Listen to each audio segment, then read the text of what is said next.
थोड़ा आगे बातचीत करेंगे। एक बड़ी खबर आ रही है, वोडाफोन आइडिया को कैबिनेट से राहत मिली है। आपको बता दें कि जो एजीआर ड्यूज है, यानी कि एडजस्टेड ग्रॉस रेवेन्यू, करीब 89,000 करोड़ रुपए के आसपास के एजीआर ड्यूज हैं और उसको लेकर राहत की खबरें आ रही हैं। पीटीआई जो कि न्यूज एजेंसी है, उसके हवाले से ये खबरें फिलहाल आ रही हैं और 5 साल के लिए मॉरेटोरियम को मंजूरी मिली है। 5 साल के लिए। अब इसमें क्लैरिटी ये चाहिए कि 5 साल में जो के लिए जो मॉरेटोरियम है, क्या वो इंटरेस्ट फ्री होगा या फिर इंटरेस्ट के साथ होगा। क्योंकि पहले ये भी कहा जा रहा था, कुछ मैं सोर्सेज के हवाले से ये भी सुन रहा था कि जो मॉरेटोरियम का जो पीरियड हो सकता है वो 20 साल का भी हो सकता है। लेकिन ये 5 साल की खबर आ रही है और ये 87,695 करोड़ रुपए पर जो एजीआर है इसको फ्रीज कर दिया गया है। मतलब फ्रीज करने का मतलब मैं ये निकाल रहा हूं कि शायद इसके ऊपर इंटरेस्ट नहीं लगाया जाएगा। तो ये एक निश्चित तौर पर एक रिलीफ तो होगा। इसको आगे हम एक्सपर्ट से भी समझेंगे। शेयर हमने देखा था कि इसी उम्मीद में ये शेयर चल रहा था। 6 रुपए के भाव थे अगस्त सितंबर में, वहां से चलते चलते 12 रुपए के ऊपर आ गया था शेयर 52 हफ्ते की ऊंचाई पर।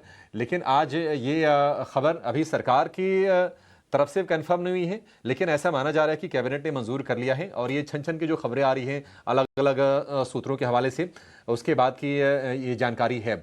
तो ठीक है, अगर राहत मिलती है तो निश्चित तौर पर मतलब इस पर रिएक्शन तो स्टॉक आगे भी देगा। अपने एक्सपर्ट से हम समझेंगे कि इसको कितनी बड़ी राहत मानी जाए, क्योंकि कंपनी तो यहां तक कह दिया था कि अगर राहत नहीं मिलती है तो कंपनी को ऑपरेशनल रखना एक चैलेंज हो जाएगा। और सरकार भी कहीं ना कहीं पार्टी है, सरकार की जो हिस्सेदारी है 49% के आसपास की है वोडाफोन आइडिया में। तो कहीं ना कहीं सुप्रीम कोर्ट ने जो गेंद थी वो सरकार के पाले में भी डाल दी थी और कहा था कि आप इस पर डिसीजन लेने के लिए स्वतंत्र हैं। और अब कैबिनेट की तरफ से ये मंजूरी मिली है। फिलहाल पीटीआई के हवाले से ये खबर निकल के आ रही है वोडाफोन आइडिया को लेकर। वोडाफोन आइडिया अगर आप देखेंगे तो 5G के मामले में बाकी जो दो टेलीकॉम कंपनीज हैं, जियो है और इसके अलावा भारतीय एयरटेल है, दोनों से पिछड़ी हुई है। अगर आप उनके एवरेज रेवेन्यूज देखेंगे पर यूजर, तो वो भी आपको कम नजर आएंगे बाकी दोनों कंपनी से। लेकिन यह है कि सरकार की मंशा थी कि डुओपोली नहीं होनी चाहिए, कम से कम 3 कंपनीज इस सेगमेंट में होनी चाहिए। तो पहले हमने देखा कि और भी कुछ बकाए थे, सरकार ने इक्विटी में कन्वर्ट किया था। इक्विटी कन्वर्जन आया था और इक्विटी कन्वर्जन 2 बार में सरकार ने किया और उसके बाद सरकार की हिस्सेदारी थी वो बढ़ के हो गई थी 49% पर। वोडाफोन पीएलसी और आदित्य बिरला ग्रुप जो कि एक और प्रमोटर है, उन दोनों की हिस्सेदारी को अगर मिला देंगे तो सरकार से वो हिस्सेदारी कम है। इस पर अपने एक रिपोर्टर को भी हम जोड़ के समझने की कोशिश करेंगे कि इसके इम्प्लीकेशंस क्या क्या होंगे, किस तरह से राहत दी जाएगी और मैकेनिज्म क्या होगा, सरकार ने क्या तय किया है। लेकिन निश्चित तौर पर ये राहत तो है, क्योंकि हमने देखा कि जब वोडाफोन का आइडिया के साथ जब मर्जर हुआ था, कोशिश ये थी कि देश की सबसे बड़ी टेलीकॉम कंपनी बनाई जाए, लेकिन डेट का बोझ बढ़ता गया और कंपनी को हमने देखा कि स्पेक्ट्रम ड्यूज थे उसका बकाया करने में दिक्कतें हुई। फिर एजीआर वाला मसला उठा, सरकार ने जो कैलकुलेट किया, तमाम कंपनी उसको चैलेंज भी किया कोर्ट में और उस पर हमने देखा कि बड़ी राहत तो नहीं मिली, लेकिन उस बकाया को कैसे अब चुकाया जाए उस पर नजरें थी कि सरकार की तरफ से क्या रिलीफ मिलती है, क्या सरकार पूरी तरह से राइट ऑफ करती है। लेकिन खबर ये आ रही है कि उनको मॉरेटोरियम दिया जाएगा, ड्यूज तो चुकाना पड़ेगा लेकिन उनको राहत मिलेगी।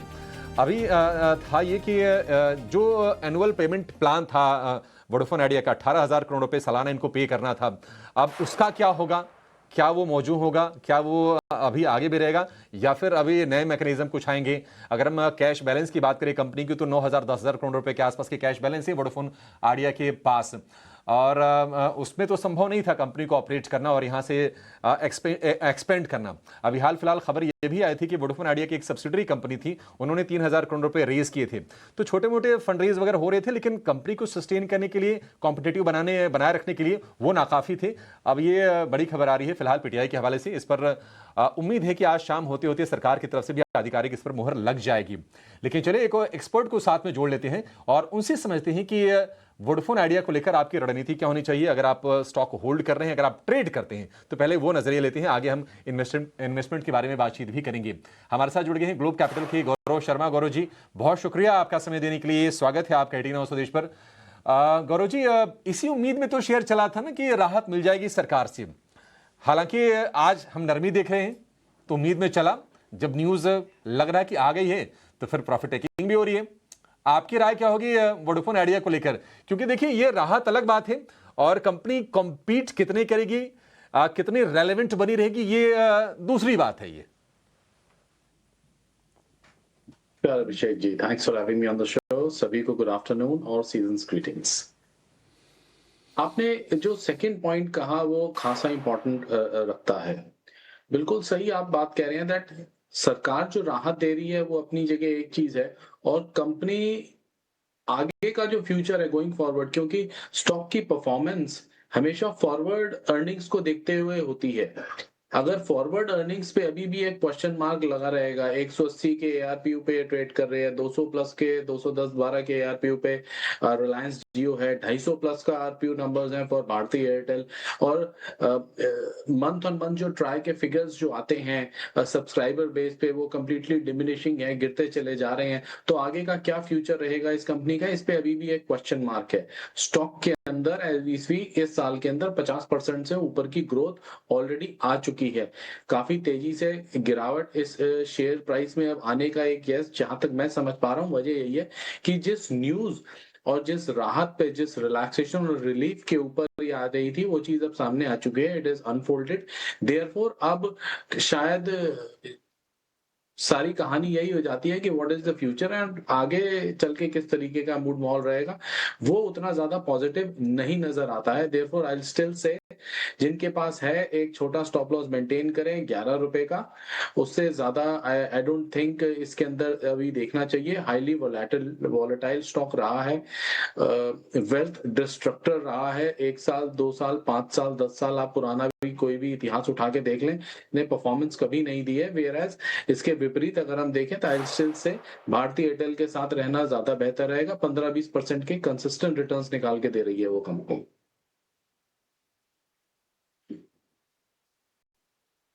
कंसिस्टेंट रिटर्न भारतीय एयरटेल दे रही है, उसके साथ रहना बेहतर है।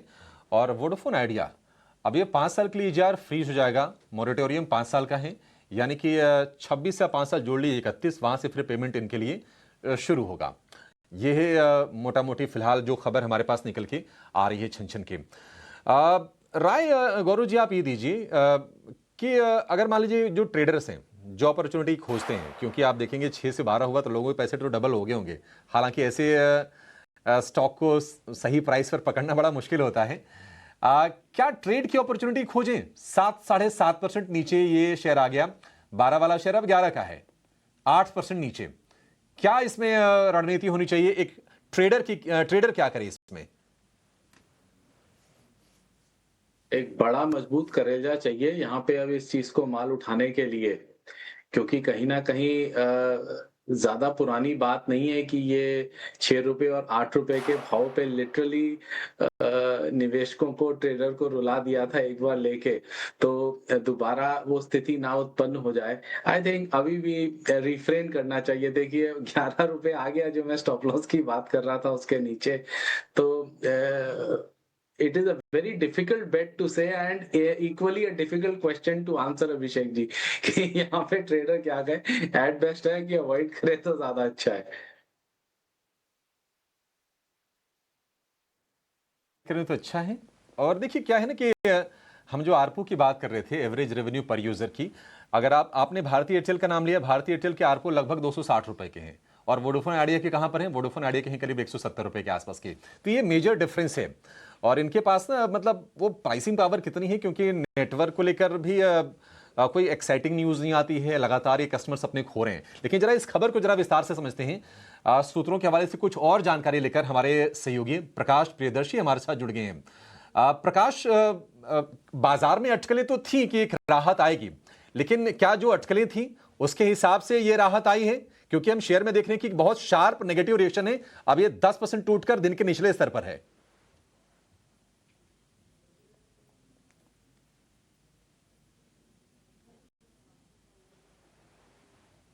प्रकाश, आपको आवाज आ रही है? प्रकाश तक शायद हमारी आवाज नहीं पहुंच पा रही है। हम कोशिश करेंगे कि प्रकाश को फिर से जोड़ेंगे और इस खबर पर और विस्तार से बातचीत करेंगे। फिलहाल 10% नीचे ये शेयर आपको दिखाई देगा, और 87,695 करोड़ रुपए के एजीआर को फ्रीज किया गया है, और 5 साल का मोरेटोरियम है। 5 साल के बाद जो पेमेंट करना है इनको, 31 से लेकर 41 तक ये पेमेंट करना है। फिर बाजार परेशान क्यों है? स्टॉक क्यों टूट रहा है? क्या ये सेलॉन न्यूज हो रहा है, या फिर कुछ चीजें अनक्लियर हैं कि इंटरेस्ट का क्या होगा? क्या इंटरेस्ट के साथ पे करना होगा या विदाउट इंटरेस्ट पे करना होगा? ये चीजें कहीं ना कहीं हैं।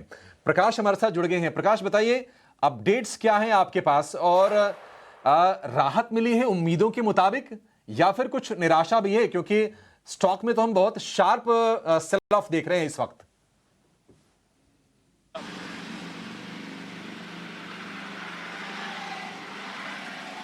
देखिए, जो जानकारी मिल रही है उसके हिसाब से राहत पैकेज को मंजूरी मिली है, जिसमें सरकार ने जो रिलीफ पैकेज मंजूर किया है उसके हिसाब से जो एजीआर ड्यूज है उसको फ्रीज किया है। इसका मतलब ये है कि उसके ऊपर जो पेनल्टी की रकम है या जो इंटरेस्ट का अमाउंट है वो ऐड नहीं किया जाएगा।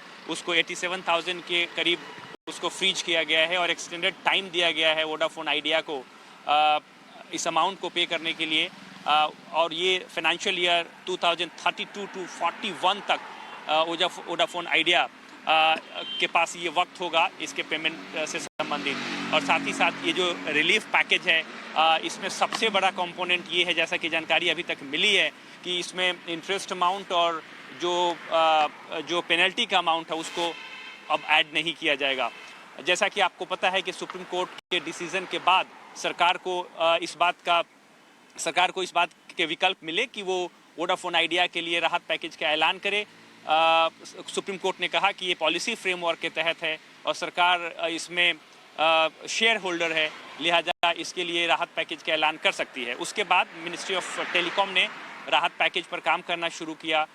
इंटर मिनिस्ट्रियल कंसल्टेशन के बाद इसको कैबिनेट के पास भेजा गया और अब जो जानकारी मिल रही है उसके हिसाब से राहत पैकेज को मंजूरी दे दी गई है।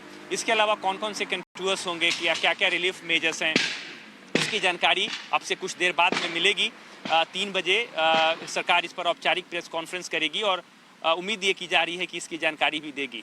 हालांकि संभावना इस बात की भी है कि टेलीकॉम मिनिस्ट्री की तरफ से भी इस पर आधिकारिक रूप से कुछ विस्तृत जानकारी दी जाएगी कि आखिर इस रिलीफ मेजर्स के मायने क्या होंगे, किस तरीके से इम्प्लीमेंट होंगे और कौन कौन से कंपोनेंट इसमें ऐड किए गए हैं। जी, रुपए की एजीआर को फ्रीज किया गया है। लगभग 28,000 करोड़ रुपए का इंटरेस्ट कॉस्ट था, ये भी ड्यू था। अब देखते हैं कि उसको लेकर क्या होता है। प्रकाश तो कह रहे हैं कि नहीं, बिना ब्याज के ये देना होगा। प्रकाश, एक और चीज आपसे समझना चाहेंगे, बाजार में कहने की इस चीज को लेकर भी चर्चाएं हो रही थी कि जो करीब 1.25 लाख करोड़ रुपए के आसपास के स्पेक्ट्रम ड्यूज हैं, क्या सरकार उसको इक्विटी में कन्वर्ट करेगी? दिलचस्पी ज्यादा इसमें थी कि सरकार क्या अपनी हिस्सेदारी को और बढ़ाएगी इसमें। क्या उसको लेकर कोई जानकारी आपको मिल पा रही है?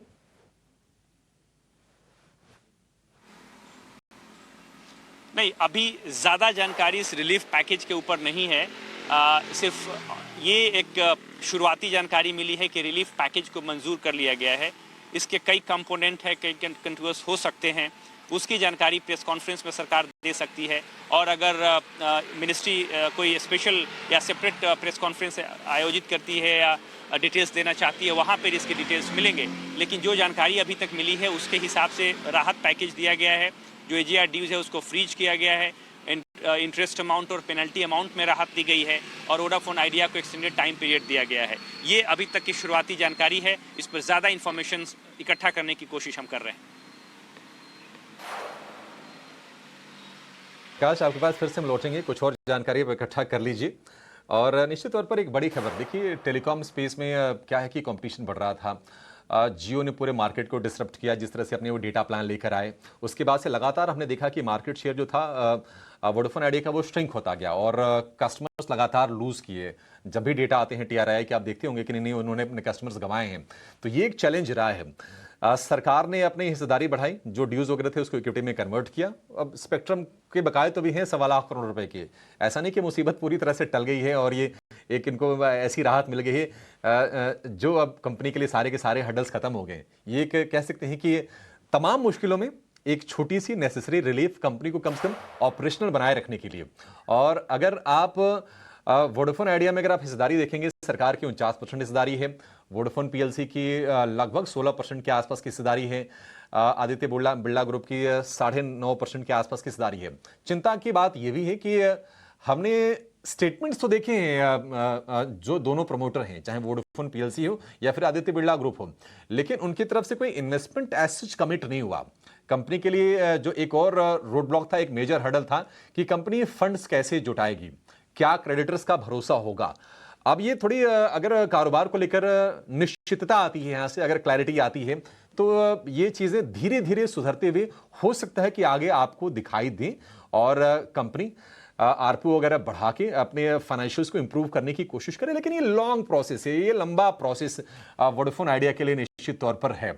एक छोटा सा रिलीफ, 5 साल का मोरेटोरियम, अब देखते हैं कि 5 साल में कंपनी का भविष्य यहां से क्या होता है। लेकिन जो एफपीओ प्राइस थे 12 रुपए के, वहां तक तो शेयर चढ़ के आ गया था और हमने देखा कि अब ये आज गिरावट आ गई। अब ये 10% टूट कर लोअर सर्किट पर भी कारोबार करता हुआ आपको नजर आएगा। 6 रुपए के आसपास शेयर के भाव थे अगस्त सितंबर के आसपास, और वहां से हमने देखा कि वोडाफोन आइडिया में इसी उम्मीद में, और ये जो खबर आई है 5 साल के मोरेटोरियम वाली ना, ये कोई अनएक्सपेक्टेड नहीं है, इसकी चर्चा हो रही थी। अनएक्सपेक्टेड मतलब ये होता अगर सरप्राइजिंग कि सरकार कहती कि नहीं जी हम ठीक है, आपके जो ड्यूज हैं उसके अगेंस्ट हम फिर से इक्विटी ले रहे हैं, ये आपकी लायबिलिटी हम हमेशा के लिए कम कर रहे हैं। तो होता क्या कि जो फिर पैसे वगैरह होते हैं फिर वो कैपेक्स के लिए कंपनी इस्तेमाल कर लेती है, क्योंकि फंड रेज यहां से एक अपहिल टास्क होने वाला है। चुकाना है, आप कहां से चुकाएंगे, आपके पास तो कैश वेस्ट फिलहाल तो नहीं है। अब आगे 5 साल में होंगे नहीं होंगे उसकी भी कोई गारंटी है नहीं। गौरव जी, आप जरा ये बताइए कि चलिए इस खबर पर तो बने रहेंगे, कुछ और एक्सपर्ट को जोड़ के उनके ओपिनियन लेने की कोशिश करेंगे। ये आप बताइए कि आज के लिए जो ट्रेडिंग कॉल्स आपकी हैं, क्योंकि बाजार में आज हमने मूव बढ़िया देखा है। आज जो जनवरी सीरीज की शुरुआत हुई है बड़ी दमदार हुई है। हालांकि हिस्टोरिकली अगर आप देखेंगे पिछले 4 जो जनवरी रही है बाजार के लिए नेगेटिव रही है, लेकिन शुरुआत अच्छी है। उम्मीद करेंगे कि बाजार इस मोमेंटम को कंटिन्यू करे। आपकी राय क्या होगी, आपके आज के ट्रेडिंग पिक्स कौन से होंगे? जी, जो पहला स्टॉक मैंने चुना है that is Polycab, wire segment से है, अच्छा कंसोलिडेट किया हुआ है, हायर लेवल्स पे फॉर्मेशन सॉलिड है, flag formation roll formation clearly visible है। 7632 करंट भाव चल रहा है, बाय की सलाह रहेगी स्टॉक में। 7450 का स्टॉप लॉस और 8000 के करीब के मैं टारगेट्स उम्मीद कर रहा हूं आने वाले हफ्ते में स्टॉक के। जो दूसरा स्टॉक मैंने चुना है वो भी बाय के लिए ही है, ICICI prudential life insurance company. कुछ दिन पहले भी मैंने रेकमेंड किया था, अभी भी मुझे अच्छा लग रहा है। अच्छा कंसोलिडेशन का ब्रेकआउट दिया है शेयर ने। करंट लेवल 664, बाय की सलाह होगी। स्टॉप लॉस लगाना है 6 और 5 पे, और 700 तक के टारगेट्स की उम्मीद कर सकते हैं। आईसीआईसीआई प्रू और ये पॉलीकैब आपके पास गौरव जी आएंगे, लेकिन इस बीच हमारे साथ कपिल सांखला है, कॉर्पोरेट वकील है। बहुत बहुत शुक्रिया कपिल जी, आपने वक्त निकाला हमारे दर्शकों के लिए। सर, जो मॉरेटोरियम मिला है वोडा आइडिया को 5 साल के लिए, वो भी इंटरेस्ट फ्री ये कहा जा रहा है। अब उनके जो पेमेंट का सिलसिला शुरू होगा 2032 से। क्या लग रहा है ये 5 साल का जो मॉरेटोरियम है कानूनी रूप से ये क्या संकेत दे रहा है? क्या ये रिलीफ है या सिर्फ भुगतान को, पेमेंट के शेड्यूल को टाल दिया गया है? देखिए, ये दोनों ही है, और प्रॉब्लम जो गवर्नमेंट ऑफ इंडिया फेस कर रही है वो ये है। मैं एलआईसी का वकील हूँ, और जैसे एलआईसी ऐसी ही कंपनीज को आप जानते हैं लोन देती है, और ज्यादातर ऐसा क्या होता है, जैसे पारसनाथ हो गया, कुछ और कंपनीज हो गई। प्रॉब्लम क्या होती है, जब वो लोन नहीं चुका पाते वो सीधा के सीधा मॉरेटोरियम में चले जाते हैं, सीआरपी प्रोसीडिंग स्टार्ट कर देते हैं। आपका मैटर एनसीएलटी एनक्लैट में सालों साल लड़ते रहते हैं। एनसीएलटी और एनक्लैट का मतलब यही था, आईबीसी का मतलब यही था कि जल्दी पैसा वापस मिले। परंतु उसके बाद काफी सारी जजमेंट्स आ गई जिसमें हेड कट और हेयर कट बोल दिया। तो आप इंटरेस्ट तो छोड़ दो, आपका तो प्रिंसिपल भी मर जाता है, और ये लीगल है। तो सरकार ने ये देखते हुए शायद ये डिसाइड करा कि देखो पैसे तो आने ही हैं, अब ब्याज पे ब्याज बढ़ाते रहोगे तो पैसे आने की चांसेस उतनी कम हो जाएंगी। और अगर वोडाफोन बंद हो जाता है तो आपके पास क्या होगा, आपके ड्यूपोली होगी। बड़े प्लेयर्स कौन रह गए? आपके पास एयरटेल है और शायद जियो है, और तो और कोई है नहीं। तो मार्केट को अगर ओपन रखना है, मार्केट को खुला रखना है, मार्केट में और प्लेयर्स को हमने इंश्योर करना है कि चलते रहे, तो ये जरूरी है कि हम जो अभी डिफंक्ट पार्टीज भी हैं जो अदरवाइज धंधा ठीक कर रही हैं, उनको हम सपोर्ट करें। तो ये जो फ्रीज है ये अच्छा है। इसी वजह से प्रिंसिपल में जो इंटरेस्ट अब तक मिला है वो है 10 साल के पीरियड में उसको दिया जाएगा, और ये काफी अच्छा स्टेप है। मेरे ख्याल से बहुत अच्छा होगा, गवर्नमेंट और भी लोगों को इसी तरह का फायदा दे, इसी तरह से प्रोसीजर करे ताकि दूसरी कंपनीज भी बच सकें और धंधा कर सकें। जी एग्जैक्टली कपिल जी, काफी इम्पोर्टेंट पॉइंट है जिस पर रोशनी आपने डाली है, लेकिन इस तरह के बदलाव या इस तरह के नियम कानून की अगर बात करें, कंपनी FY32 के बाद भी अगर भुगतान में चूक करती है तो क्या किसी कानूनी परिणाम इसके क्या होंगे? किस तरह की लीगैलिटीज कंपनी को फेस करनी होंगी? देखिए, मैं इस तरह से समझता हूं कि सरकार ने क्या कहा है। हेड कट और हेयर कट का मतलब समझिए, जो कि CRP प्रोसीडिंग्स में अब एक डी नोवो एक फैक्ट है। हेयर कट का मतलब होता है कि ब्याज माफ कर दो, और हेड कट का मतलब होता है कि हम प्रिंसिपल भी पूरा नहीं देंगे। 500 करोड़ है, हम 200 करोड़ में आप डील कर लीजिए। इसमें नुकसान किसका होता है? जो लेंडिंग पार्टी होती है उसका होता है। वो ये सोचती है कि चलो भागते भूत की लंगोटी भली। अब एक अपॉर्चुनिटी है, एक सरकार ने एक आइडिया निकाला, बोला देखो आपने इतना प्रिंसिपल देना था और इतना ब्याज देना था, धंधा करो। धंधा करते हुए आप 10 साल में अपने धंधे में से पैसा निकाल के हमें दो। इसमें जो पैसा है आपको प्रिंसिपल भी देना पड़ेगा और अब तक का जो इंटरेस्ट है वो भी देना पड़ेगा। क्या होगा अगर 3 साल सरकार लड़े और उसके बाद ये बोले कि भैया हेयर कट हेड कट में आपको आपका प्रिंसिपल भी नहीं मिल रहा? यहाँ तो एक अपॉर्चुनिटी है आपके पास कि आपके पास आपका प्रिंसिपल भी मिले और काफी सब्सटैंशियल इंटरेस्ट भी मिले। तो मेरे ख्याल से अगर आप इस चीज को ऐसे सोचे, और ये धंधे की बात है, ये एक प्योर बिजनेस डिसीजन है जो मेरे ख्याल से एक बहुत ही अच्छा डिसीजन है। कपिल जी, एक सवाल मेरा ये है, क्या इस तरह के फैसले से सरकार पर भी कानूनी जवाबदेही बनती है और दूसरी टेलीकॉम कंपनियां भी क्या इस तरह के रिलीफ मांग सकती है? क्या भारतीय एयरटेल भी इस तरह के रिलीफ मांग सकती है? और दूसरा मेरा सवाल ये होगा कि बैंकों के लिहाज से ये कितना फैसला सुरक्षित है? अगर 5 साल बाद भुगतान संभव न हुआ तो उसके बाद उनके पास क्या विकल्प बचता है? मैं आपको एक बड़ी सीरियसली बात बताता हूं। मुझे 27 साल हो गए वकालत करते हुए, और आपको पता है कि मैं NCLT और NCLAT में कितने केसेस करता हूं। मैं आपको बता सकता हूं कि मेरे हिसाब से अब NCLT, NCLAT पे जो मैटर्स IBC के चल रहे हैं, वो एक किस्म से देश के ऊपर एक बहुत बड़ा फ्रॉड भी है। वो इसलिए मैं आपको बता रहा हूं कि जब आप कोई भी कंपनी पैसे नहीं दे पाती, वो सीधा का सीधा CRP प्रोसीडिंग करती है। उसके बाद वो बोलती है कि जी हम आपके प्रिंसिपल माफ कर दीजिए, प्रिंसिपल माफ कर दिया जाता है। आप हेड कट माफ कर देते हो, आप बोलते हो कि प्रिंसिपल इंटरेस्ट के साथ प्रिंसिपल माफ कर दो। जो प्रॉपर्टियां होती हैं वो अगर 100 रुपए की होती है तो 2 रुपए की बिक्री होती है। इसमें किसी की भी जवाबदेही नहीं है। जो IRP और RP होते हैं वो किसी पे आंसरेबल नहीं होते।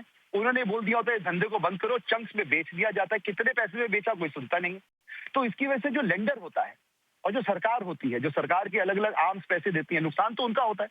ये आपके पास एक अपॉर्चुनिटी है कि आप उस नुकसान को कम से कम कर सको, और दूसरा आपके पास ये अपॉर्चुनिटी है कि आप बाकी धंधों को भी बोलो जो जेन्युइनली लिटिगेशन में है सरकार के साथ, जो जेन्युइनली वक्त कम है सर, ये 30 सेकंड के लिए एक और जब आप चाहेंगे, आप बहुत अच्छे तरीके से समझा रहे हैं। अगर कोई लेंडर IBC में जाता है और सरकार का बड़ा स्टेक है कंपनी में, तो IBC केस पर क्या फर्क होगा? तो देखिए, जब सरकार का बड़ा स्टेक होता है तो वो जो होती है वो कमिटी ऑफ क्रेडिटर्स का एक हिस्सा होती है। तो SBI, एक्सिस बैंक, जो भी बैंक हुआ, जो भी सरकार का डिपार्टमेंट जिसने पैसा दिया है, वो COC का मेंबर होती है। COC डिसाइड करती है कि अब वो पैसा कैसे निकाला जाए।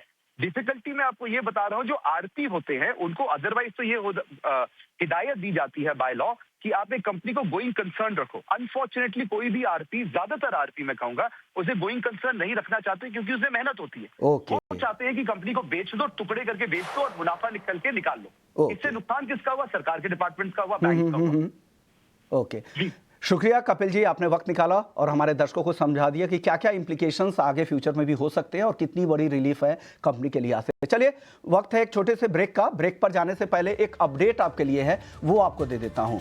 महीने की शुरुआत में अक्सर बड़े बड़े पैसों के काम होते हैं, जैसे सैलरी आती है, बिल भरने होते हैं, खर्चों की प्लानिंग होती है। लेकिन जिस तरह हम अपने खर्चों की प्लानिंग करते हैं, उसी तरह अपने निवेश की प्लानिंग करना उतना ही जरूरी है।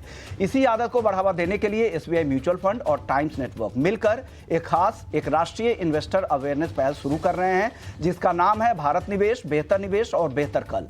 इस पहल का मकसद है भारतीयों में लगातार निवेश करने की आदत को प्रोत्साहित करना